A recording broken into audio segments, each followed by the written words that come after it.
Hello guys, bersama saya lagi dalam ORAITNOPO channel. So, antara isu panas yang berlaku dalam minggu ini adalah apabila Amerika Serikat mengumumkan tarif yang turut memberikan kesan kepada Malaysia apabila Malaysia dikenakan tarif sebanyak 24%. Dan kita percaya sedikit sebanyak tarif yang dikenakan oleh Amerika Serikat terhadap Malaysia ini akan memberikan sedikit kesan terhadap pertumbuhan KDNK negara kita. Jadi hari ini, selepas perbincangan dan sebagainya, Datuk Seri Anwar Ibrahim akhirnya Perdana Menteri kita memberikan respon terhadap tarif yang dikenakan Trump 24% kepada Malaysia. Jadi apakah respon yang diberikan oleh Perdana Menteri kita, Datuk Seri Anwar Ibrahim? Ini yang menarik untuk saya bawakan bersama dengan anda. Jadi arahkan mata anda, telinga anda untuk mendengar respon daripada Perdana Menteri kita, Datuk Seri Anwar Assalamualaikum warahmatullahi wabarakatuh. Salam Malaysia Madani. Ladies and gentlemen and dear friends, on the 2nd of April, the President of the United States of America, Donald Trump, announced sweeping tariffs affecting its imports from almost the entire world. Malaysia is among those affected. From 5th April, every Malaysian product shipped to the United States will face at least a 10% duty. And from the 9th of April, most will face a 24% rate with some exceptions. As an open trading nation, Malaysia deems the unilateral decision on the reciprocal tariffs as a major threat to the current global trade and investment system. The MADANI government firmly holds the view that imposition of additional tariffs on every country that trades with the United States constitutes a rejection of the principles of free, non-discriminatory, predictable, and open trade under the WTO. This very organization was established, among others, by the United States itself in 1948 through GATT.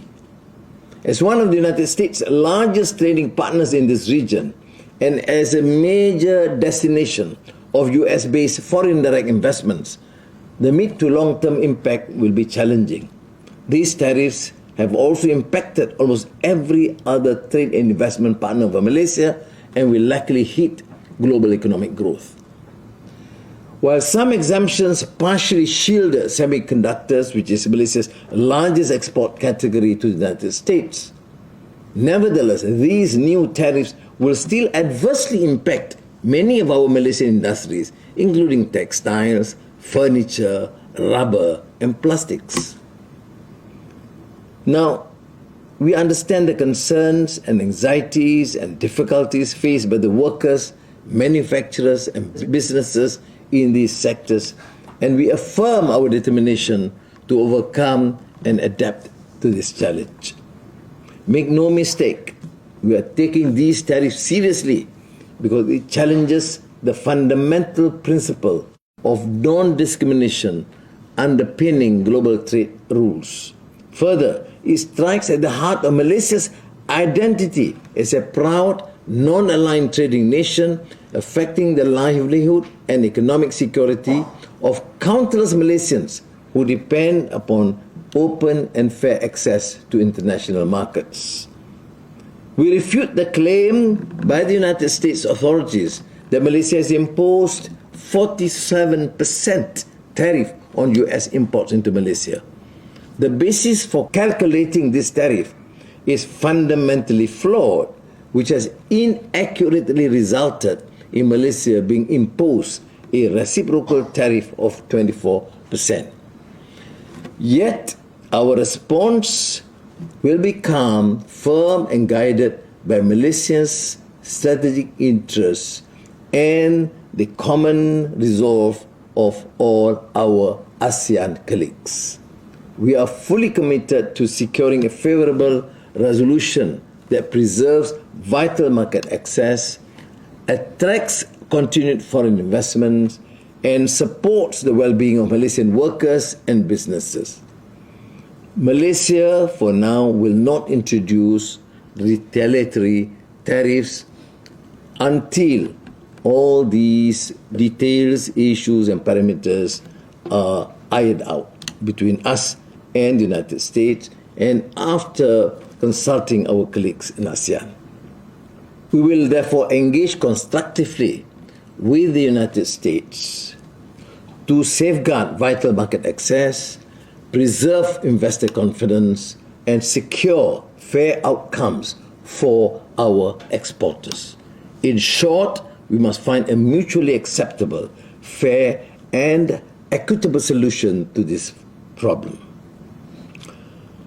Our trade and foreign ministries are analysing impacts in detail, running simulations, consulting stakeholders across industries, and communicating directly with US government counterparts as well as American firms which have long operated in Malaysia. If the 24% tariff were implemented from an economic perspective, the 2025 GDP growth projection of 4.5 to 5.5% will need to be reviewed.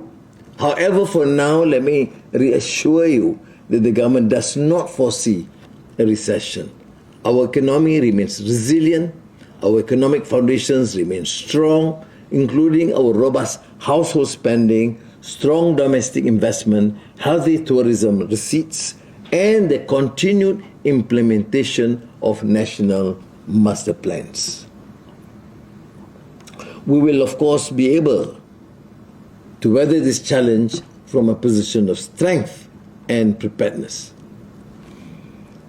You may very well know that our trade is based on a diversified network of regional and global partnerships consolidated over many years, particularly through ASEAN and the Comprehensive and Progressive Agreement for Trans-Pacific Partnership, CPTPP, the RCEP, and the ongoing negotiations with the European Union, whilst deepening ties across the global south.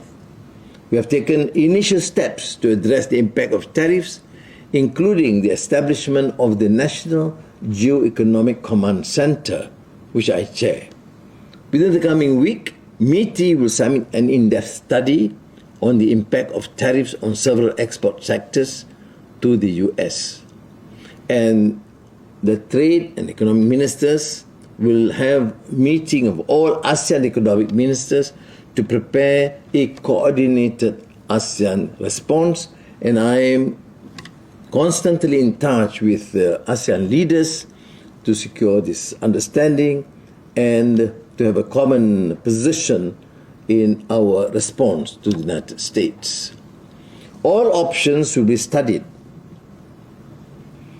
and considered to ensure the well-being of our people and business sectors. The MADANI government will accelerate our economic and industrial reform agenda, the implementation of the new industrial master plan, the energy transition roadmap, and semiconductor strategy, AI, etc.